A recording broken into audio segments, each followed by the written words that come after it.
میری حافظ قرآن بیوی نے 100 بچیوں کو قرآن مجید حفظ کروایا تھا، مگر جب اس کی وفات ہوئی تو روز اس کی قبر پھٹ جاتی اور اس کی قبر سے دھواں نکلتا۔ میں روز اپنی بیوی کی نئی قبر بنوا کر آتا۔ لوگ پوچھتے کہ اس نے کون سا گناہ کیا تھا جس کی اسے سزا مل رہی ہے۔ میں نے اپنی ساس اور سالی سے پوچھا تو میری سالی روتے ہوئے مجھے اپنے کمرے میں لے گئی اور کمرے کا دروازہ بند کر کے اس نے مجھے ایک ایسی چیز دکھائی کہ میرا کلیجہ پھٹ گیا، کیونکہ میری شادی کو 6 سال گزر گئے تھے اور میری بیوی نہایت خوبصورت اور نیک سیرت تھی۔ ان 6 سالوں کی رفاقت میں اس نے مجھے کبھی کوئی شکایت کا موقع نہیں دیا تھا۔ میری بیوی حافظ قرآن تھی اور شادی سے پہلے اس نے 100 بچیوں کو قرآن مجید حفظ کروایا تھا، جس کی وجہ سے مجھے ہر وقت یہی سوچ کر خوشی ہوتی تھی کہ میری بیوی کی صرف دنیا ہی نہیں بلکہ آخرت بھی آسان ہوگی اور وہ یقیناً میرے بچوں کی بھی اچھی تربیت کرے گی۔ ہم دونوں میاں بیوی کو بچوں کا بہت شوق تھا، مگر شادی کو اتنا وقت گزر جانے کے بعد بھی ہماری اولاد نہیں ہوئی تھی۔ اب میں مایوس سا ہونے لگا تھا اور ایسے موقع پر عموماً لڑکیاں سب سے پہلے نا امید اور دل برداشتہ ہونے لگتی ہے، مگر میری بیوی اپنی اداسی ظاہر نہیں کرتی تھی اور صبر سے وقت گزار رہی تھی۔ پھر شادی کے اتنے سال بعد اللہ کو میری بیوی کا صبر پسند آ ہی گیا تھا اور ہمیں اولاد کی خوشخبری ملی۔ میں ان دنوں بہت خوش تھا اور اپنی بیوی کا بہت زیادہ خیال رکھ رہا تھا، کیونکہ ڈاکٹر کا کہنا تھا کہ میری بیوی کو بہت زیادہ احتیاط کی ضرورت ہے۔ میرا بس نہیں چلتا تھا کہ میں اپنی بیوی کو بستر سے نیچے اترنے دوں۔ ہماری بہت زیادہ احتیاط اور دعاؤں کے باعث اللہ تعالیٰ نے ہمیں صحت مند اور پیارا سا بچہ دیا تھا، مگر بچہ پیدا ہوتے ہی میری بیوی کی طبیعت یکدم بگڑ گئی تھی۔ میں نے ایسا تو بالکل نہیں سوچا تھا کہ بچہ ہوتے ہی میں اپنی بیوی کو کھو دوں گا۔ اپنی بیوی کی طبیعت کا سن کر میں نے اللہ سے اس کی زندگی کی بہت دعائیں مانگی، مگر میری دعائیں رد ہو گئی اور میری بیوی اللہ کو پیاری ہو گئی۔ میں غم سے بے حال ہو رہا تھا۔ سب جاننے والے میرے لیے افسوس کا اظہار کر رہے ہیں اور میں غم زدہ سا ایک کونے میں بیٹھا ہوا تھا۔ جب غسل وغیرہ دے کر تدفین کے لیے ہم قبرستان پہنچے تو آسمان پر بالکل سیاہ بادل پھیلا ہوا تھا اور دن کے وقت بھی ایسا لگ رہا تھا جیسے رات ہو گئی ہو۔ جو ہی میری بیوی کو دفن کیا گیا، نہایت تیز بارش شروع ہو گئی اور ایسی طوفانی ہوائیں چلنے لگی کہ سب حیران پریشان رہ گئے۔ بیوی کو دفن کرنے کے بعد ہم سب اپنے اپنے گھروں کو پہنچے تھے۔ ایسا لگ رہا تھا جیسے رات ہو گئی ہو۔ مجھے ایسا لگ رہا تھا جیسے موسم بھی میرے ساتھ میری بیوی کی موت کا غم منا رہا ہو۔ رات دیر تک تیز طوفانی جھکڑ چلتی رہی تھی۔ میرا بچہ فی الوقت میری بیوی کے گھر والوں نے سنبھالا ہوا تھا اور وہ لوگ بھی میرے گھر پر ہی قیام پذیر تھے، اسی لیے میں بھی بچے کی طرف سے بے فکر ہو کر اپنے کمرے میں اکیلا بیٹھا اپنی بیوی کو یاد کرتا رہا اور اسے یاد کرتے کرتے میری آنکھ لگ جاتی ہے۔ صبح کے قریب میں نے خواب دیکھا کہ میری بدحال سی بیوی بہت بری طرح رو رہی ہے۔ اپنی بیوی کو اتنی بری طرح روتے دیکھ کر میں تڑپ اٹھا تھا اور عین اسی وقت میری آنکھ کھل گئی۔ باہر طوفانی بارش اور ہوائیں اب تھم چکی تھی اور آسمان بھی صاف ہو چکا تھا۔ اب مجھے وہ خواب پریشان کر رہا تھا۔ میں نے ہمیشہ اپنی بیوی کو ہنستے مسکراتے ہی دیکھا تھا۔ اس کا اس طرح رونا خواب میں مجھے گھبراہٹ میں مبتلا کر گیا تھا۔ میں نے گھڑی پر وقت دیکھا تو فجر کا وقت تھا۔ میں نے اٹھ کر فجر کی نماز ادا کی اور اپنی بیوی کی مغفرت کی دعا کرنے لگا۔ ویسے تو مجھے پورا یقین تھا کہ میری بیوی جیسی نیک صفت نمازی اور حافظ قرآن عورت کو اللہ نے قبر کی تنگی سے بھی نجات دے دی ہوگی۔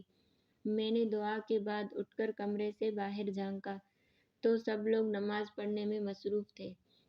میں اپنے بیٹے کا پوچھا تو میری بیوی کے بھائی نے مجھے بچہ لا کر دیا۔ وہ سکون سے سو رہا تھا۔ میں مطمئن ہو گیا اور کتنی دیر اپنے بیٹے کو سینے سے لگا کر بیٹھا رہا۔ اپنے بچے کو پیار دے کر میں گھر سے نکل کر سیدھا قبرستان پہنچ گیا۔ میں اپنی بیوی کے لیے قرآن پڑھنا چاہ رہا تھا اور کچھ رات والے طوفان کے بعد میں اس کی قبر کی حالت کا بھی اندازہ لگانا چاہ رہا تھا۔ میں قبرستان پہنچ کر اپنی بیوی کی قبر کے پاس پہنچا تو اس کی قبر کی حالت دیکھ کر میرے رونگٹے کھڑے ہو گئے تھے۔ میرا دل خوف سے پھٹنے والا تھا، کیونکہ جس عورت کو میں نیک اور جنتی سمجھ رہا تھا اس کی قبر پر ایسا عذاب آیا ہوا تھا کہ مجھ جیسا مضبوط سا مرد بھی اندر تک دہل گیا تھا۔ میری بیوی کی قبر پھٹی پڑی تھی اور اس میں سے دھواں نکل رہا تھا۔ وہاں اتنی تپش تھی کہ میرا وہاں کھڑا ہونا مشکل ہو گیا تھا۔ کوئی مزدور بھی میری بیوی کی قبر بنانے کو تیار نہیں تھا۔ بڑی مشکل سے مجھے ایک مزدور ملا جس نے مجھ سے 4 گنا زیادہ پیسے لیے اور میری بیوی کی قبر پر مٹی ڈال دی۔ یہ سب اس مزدور نے دور سے کھڑے ہو کر کیا تھا۔ میں گھر پہنچا تو میری حالت نہایت خراب ہو رہی تھی۔ سب نے میری حالت کو بیوی سے جدائی کا غم سمجھ کر مجھے سہارا دیا اور تسلی دینے لگے، جبکہ میں حیران تھا کہ آخر میری بیوی پر اللہ کا عذاب کیوں آیا تھا۔ وہ تو نیک عورت تھی۔ میری نظر میں تو میری بیوی کی ایسی کوئی غلطی نہیں گزری تھی۔ میں سوچ سوچ کر پاگل ہو رہا تھا کہ میری بیوی کی اصل حقیقت کیا ہے، اور جب مجھ پر اپنی مرحوم بیوی کی حقیقت کھلی تو میرا دل تک پھٹ گیا تھا۔ میرا نام محسن ہے۔ میں اپنے والدین کی ایک لوتی اولاد تھا۔ ہمارے گھر میں کل 4 افراد رہتے تھے۔ میں، میری ماں، باپ اور ایک میری پھپھو جو میری دوسری ماں جیسی تھی۔ میں جب کالج میں پڑھتا تھا تب میری والدہ کا انتقال ہو گیا اور ہم 3 لوگ باقی رہ گئے۔ ماں کو کھونے کا غم مجھ پر بھی بہت بھاری ثابت ہوا تھا۔ میری ماں بہت نیک عورت تھی۔ مجھے میری پھپھو اور میرے ابا نے میری ماں کا غم بھلانے کے لیے بہت سہارا دیا اور ہر وقت میرے ساتھ لگے رہے۔ وہ دونوں کوشش کرتے کہ مجھے اکیلا نہ ہونے دیں۔ میں ہمیشہ ہی ان کی توجہ کا واحد مرکز رہا تھا۔ پھر میں بھی کچھ عرصہ بعد سنبھل گیا اور دوبارہ سے اپنی تعلیم کا سلسلہ شروع کر دیا۔ میں پڑھائی سے فارغ ہوا تو میرے ابا اور پھپھو کو میری شادی کا شوق ستانے لگا۔ میں نے حامی بھری تو زور شور سے میرے لیے لڑکی تلاش کی جانے لگی۔ تب میری پھپھو کو اپنے مرحوم شوہر کے خاندان میں ایک لڑکی کا خیال آیا جس سے پھپھو کا اب بھی ملنا جلنا رہتا تھا۔ انہوں نے ہمیں بتایا کہ وہ لڑکی کم عمر سے ہی بہت سنجیدہ اور نیک تھی۔ اس کے والدین نہیں تھے اور وہ 2 بہنیں تھیں اور صرف ایک چھوٹا بھائی تھا۔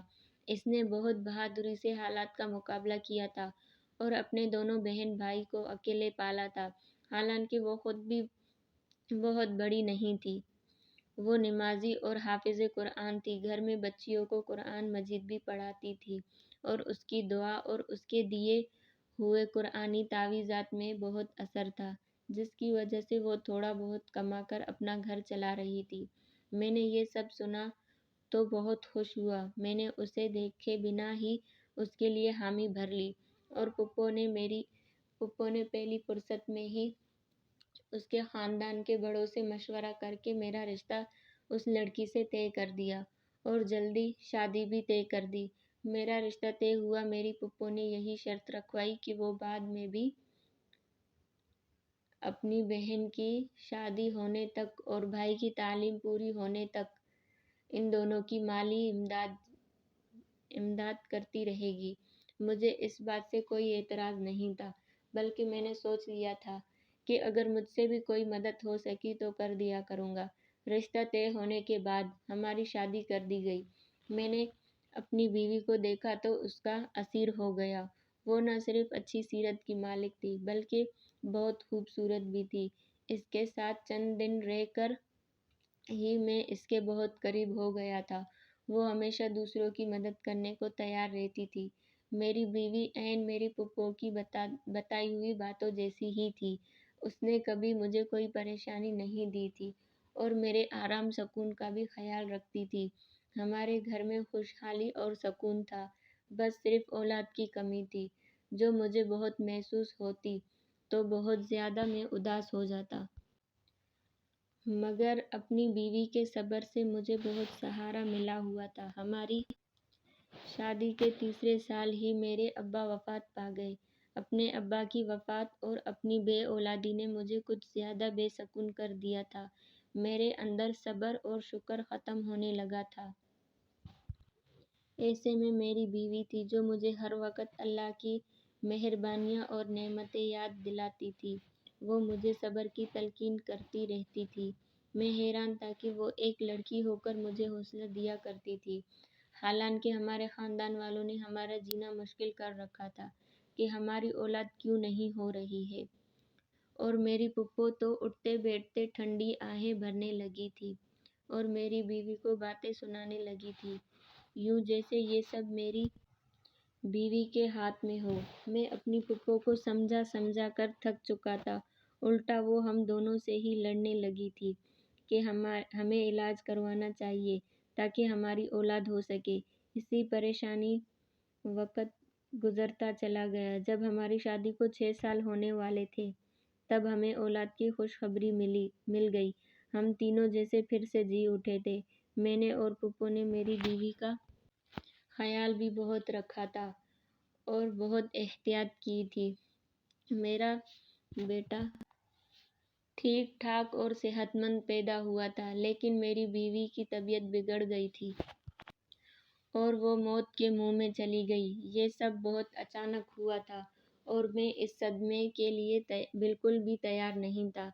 اپنے بچے کی تربیت کے حوالے سے میں نے اور میری بیوی نے مستقبل کے بہت منصوبے بنائے ہوئے تھے، مگر موت کسی کے ارادوں اور مرضی کی محتاج نہیں ہوتی۔ جس کا جب وقت آ جائے اسے اللہ کے پاس لوٹ کر جانا پڑتا ہے۔ مگر اپنی بیوی کی قبر کی ابتر حالت اور اس پر آیا عذاب مجھے دہکا چکا تھا۔ ہر مشکل حال میں بھی میں نے اپنی بیوی کو صابر شاکر دیکھا تھا۔ مجھے ڈھونڈنے سے بھی کوئی خامی نظر نہیں آتی تھی۔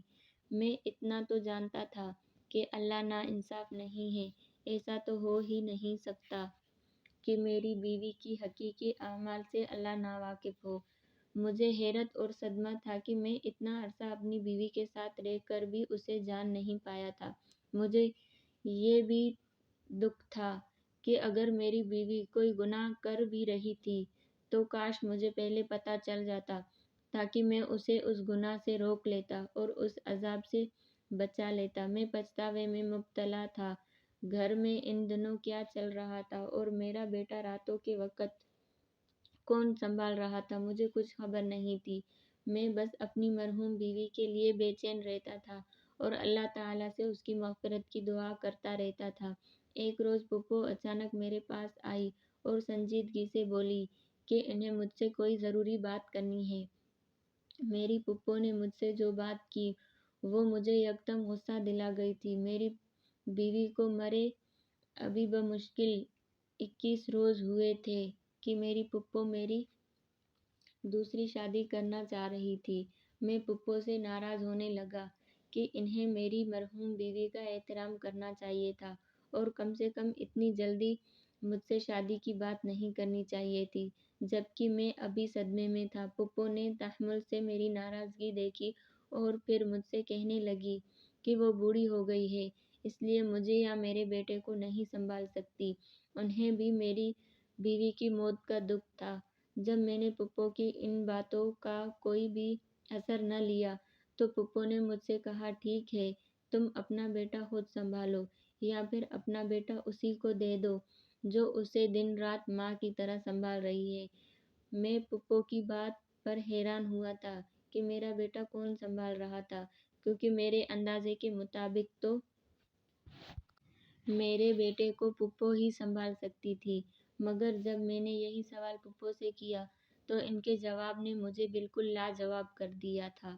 پھپھو نے بتایا کہ میرا بیٹا اتنے روز سے میری مرحوم بیوی کی چھوٹی بہن سنبھال رہی تھی، پھر وہ چاہتی تھی کہ میں اپنی مرحوم بیوی کی چھوٹی بہن سے نکاح کر لوں تاکہ میرے بیٹے کو ماں کا پیار ملتا رہے اور ہمارا گھر بھی سنبھلا رہے گا۔ میں پھپھو کی بات ماننے کو تیار نہیں ہو رہا تھا۔ میں اپنی بیوی کی جگہ کسی کو دینے کے لیے ابھی تیار نہیں تھا، مگر پھپھو کا دن بدن مجھ پر زور بڑھتا جا رہا تھا۔ وہ ہر دن مجھے میرا بیٹا دکھاتی تھی، جو نہا دھو کر بالکل صاف ستھرا ہوتا تھا۔ پھپھو کی ضد تھی کہ میں اپنے بیٹے کی خاطر اپنی بیوی کی بہن سے نکاح کروں اور اسے ہمیشہ کے لیے اپنے گھر میں رکھ لوں۔ میں نے اپنے کام پر جانا شروع کر دیا تھا۔ میں سارا دن گھر سے باہر رہتا اور واپس آ کر خاموشی سے پھپھو کی ضد سنتا رہتا تھا۔ ایک روز پھپھو نے مجھے بتایا کہ میرا سالہ ملک سے باہر جا رہا ہے۔ میں چونک گیا۔ مجھے میری بیوی اپنی زندگی میں ہی بتا چکی تھی کہ اس کے بھائی کی تعلیم مکمل ہو چکی ہے اور وہ نوکری کے لیے ملک سے باہر جانا چاہتا ہے۔ میری بیوی کی کوشش تھی کہ اس کے بھائی کے باہر جانے سے پہلے ہی اس کی بہن کی شادی ہو جائے تاکہ وہ بعد میں اکیلی نہ رہ جائے، مگر اسے کوئی مناسب رشتہ نہیں مل رہا تھا۔ اب اپنی بیوی کے بھائی کے باہر جانے کا سن کر مجھے اس کی بہن کا خیال آیا تھا۔ تب میں فکر مند ہو گیا۔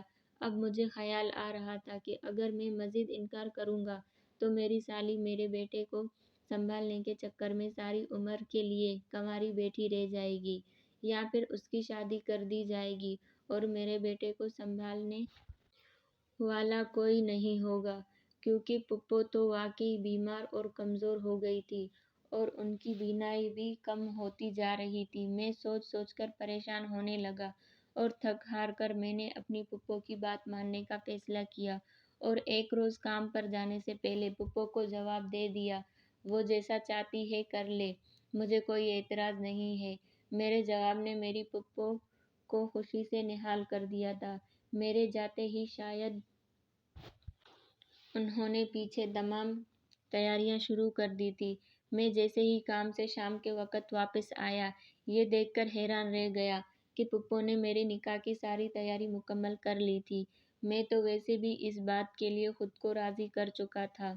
تبھی میں خاموشی سے نکاح خواہ کے سامنے بیٹھ گیا اور اپنے بیٹے کی خاطر یہ نکاح کر لیا۔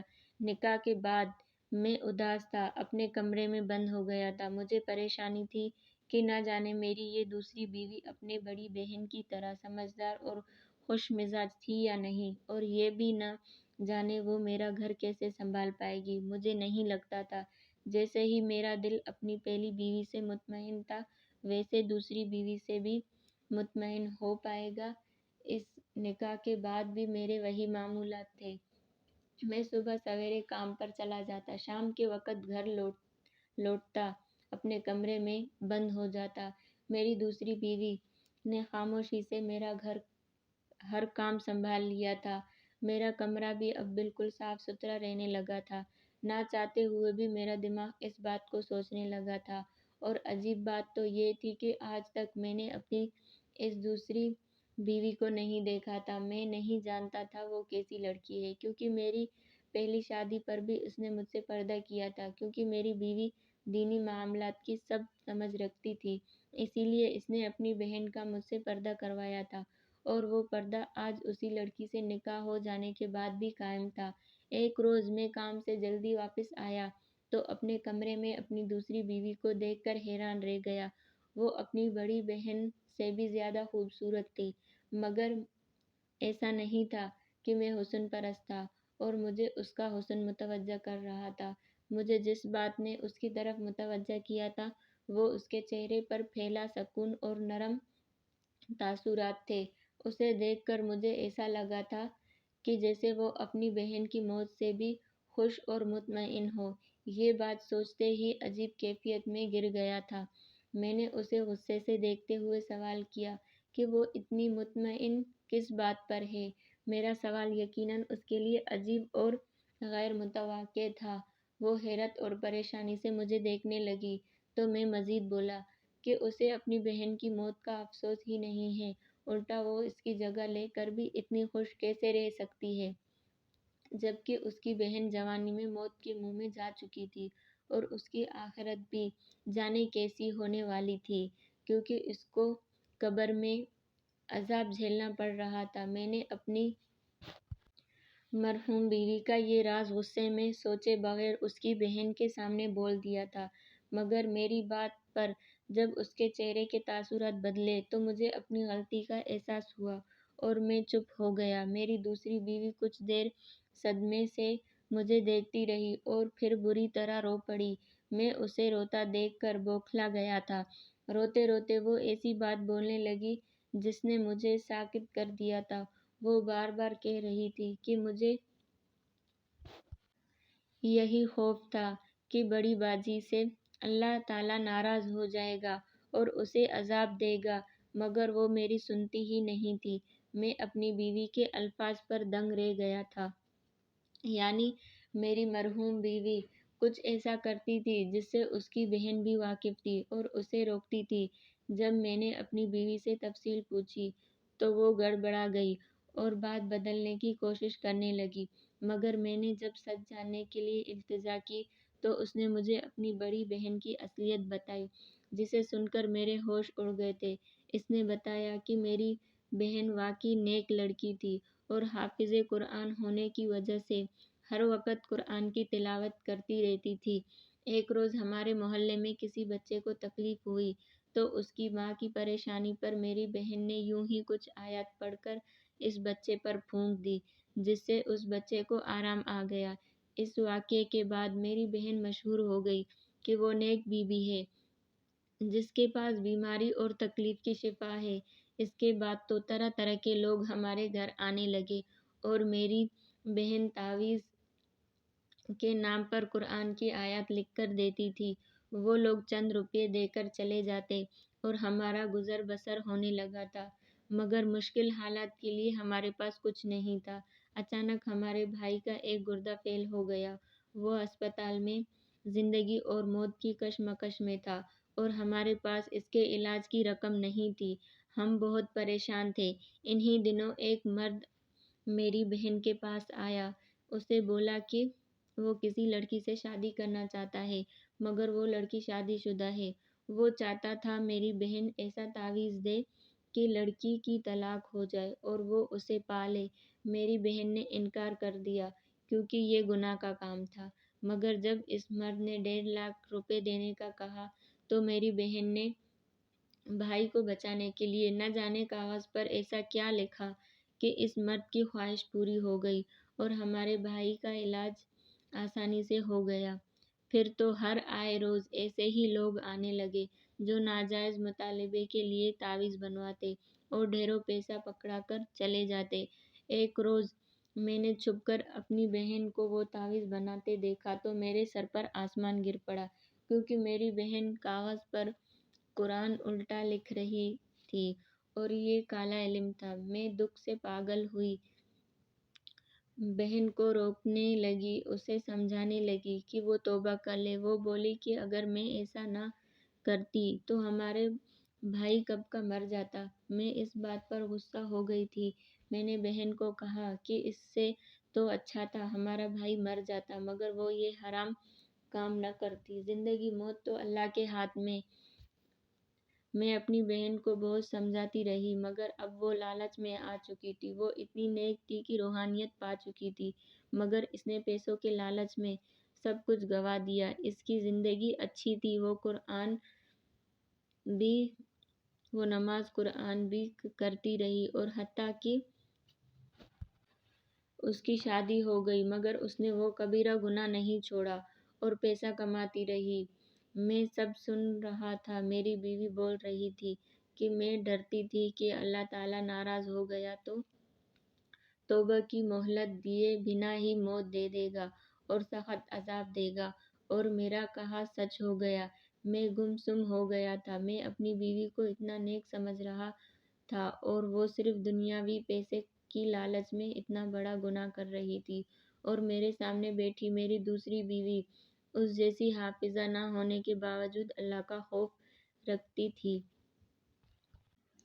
اللہ تعالیٰ نے مجھے اب اصل میں نیک بیوی سے نوازا تھا۔ کالا علم کروانے والے اور کرنے والے دونوں کے لیے اللہ کے ہاں سخت عذاب ہے۔ کبھی بھی کسی اپنے کی شدید بیماری میں بھی اس گناہ کا مرتکب نہیں ہونا چاہیے، کیونکہ ہو سکتا ہے اس بیماری کے بعد جب اسے موت آئے وہ اس کی نجات کا ذریعہ ہو۔